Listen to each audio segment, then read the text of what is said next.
Hey guys, last வீடியோவில் கண்டுபிடிக்க சொல்லியிருந்தேன் இது என்ன அப்படின்னு சொல்லிட்டு யாருமே வந்து கண்டுபிடிக்கல. But it's okay. ஸோ வந்துட்டு நான் வந்து ஒரு அவுட்புட் வந்து இந்த வீடியோவில் வந்து போட்டிருக்கேன். லைக் வந்து பார்த்திங்கன்னா, இது வந்து நான் வந்து ஒரு துளசி மாடை மாதிரி வந்து ட்ரை பண்ணேன். அதுதான் நான் வந்து ட்ரெடிஷ்னல் அப்படின்ட்டு மீன் பண்ணேன். அண்ட் வந்து இது வந்து ஒரு சாம்பிராணி பத்தி ஸ்டாண்டு.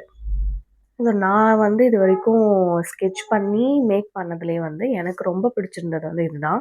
இதோட அவுட்டுமே எனக்கு வந்து ரொம்ப சாட்டிஸ்ஃபைடாக ஃபீல் ஆச்சு. அண்ட் வந்து பார்த்திங்கன்னா, நான் வந்து சிக்கு கோலம் போடலாம் அப்படின்னு ட்ரை பண்ணேன். பட் எனக்கு அது ஒரு சுத்தமாக வரல. நானும் எவ்வளோ நேரம் ட்ரை பண்ணி பார்த்தேன் அண்ட் எனக்கு வரல. ஸோ அதனால் எனக்கு என்ன தெரிஞ்சதோ அந்த டிசைன் மட்டும் வச்சு நான் வந்துட்டு ஓரளவுக்கு இதை வந்து இது பண்ணியிருக்கேன். அவுட் எப்படி இருக்குன்னு பார்த்துட்டு சொல்லுங்கள்.